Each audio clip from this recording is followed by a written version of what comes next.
जम्मू काश्मीर, पंजाबसह राजस्थान सीमेवरील शहरांमध्ये बाजारपेठा पूर्वपदावर आलेल्या आहेत। जैसलमेरमध्ये 3 दिवसांनंतर बाजारपेठा सुरळीत सुरू झालेल्या आहेत।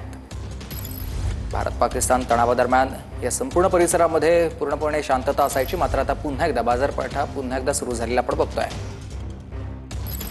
चहावाल्यांची टपरीवर आपण पोहोचलेलो आहे आणि यांच्याशी बातचीत करणार आहोत। ठगू की दुकान है आपकी, काफी फेमस है, लोग आते हैं यहाँ पे चाय पीने के लिए। लोग आ रहे हैं अभी यहाँ पे आ रहे हैं लोग बिल्कुल आ रहे हैं।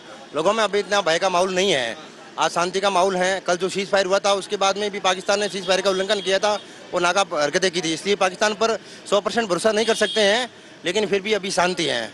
चाय में उबाल आता है, वैसे इन दोनों के रिश्तों में भी उबाल आना शुरू हो चुका है। और कल एक बार फिर से सीज फायर का जो उल्लंघन है पाकिस्तान की तरफ से हुआ, यहाँ पे भी कुछ धमाकों की आवाज़ आपने सुनी? नहीं, शहर में तो नहीं सुनी है, लेकिन आसपास के समाचार आ रहे हैं, जैसे इधर नहरी क्षेत्रों में भी धमाका हुआ है और बाड़मेर में भी और पोखरण में भी समाचार आ रहे हैं। जबकि जिसमें शहर में डर का माहौल है, इतना डर का माहौल नहीं है। अब हमें भारतीय सेना पर गर्व है कि वो मुंह तोड़ जवाब देंगे और पाकिस्तान के निश्चित में नष्ट कर दिया जाएंगे। 5 दिन से यहाँ पे ब्लैकआउट चल रहा है, शाम को 6 से सुबह 6 बजे तक।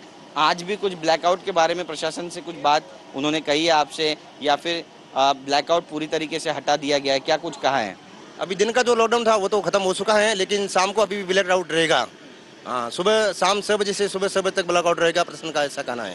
नक्कीच होता दोन्ही देशांचे डीजीएमओ जे आहेत त्यांची चर्चा होणार आहे। 12 वाजता ही बैठक होणार आहे। ही बैठक जर यशस्वी झाली तर मात्र राजस्थानच्या जैसलमेर म्हणा, बाड़मेर म्हणा किंवा पोखरणच्या भागामध्ये म्हणा आणि इतर ज्या सीमेलगत असलेली जे जिल्हे आहेत त्याच्यामध्ये ब्लॅकआउट होणार नाही। मात्र जर या बैठकीमध्ये कुठलंही योग्य फळ निघालं नाही किंवा अटी शर्ती मान्य झाल्या नाही दोन्ही देशांना, तर मात्र ही परिस्थिती जैसे थी तशीच राहणार आहे। आणि त्यामुळे राजस्थानच्या जैसलमेरमध्ये आज संध्याकाळी 6 वाजेपासून सकाळी 6 वाजेपर्यंत पुन्हा एकदा ब्लॅकआउट होण्याची शक्यता नाकारता येत नाहीये। पण सध्या तरी परिस्थिती कंट्रोलमध्ये आहे असं म्हटलं तर गैर ठरणार नाही। कॅमेरा पर्सन खंडूराजसह गिरीश गायकवाड, TV9 मराठी, जैसलमेर।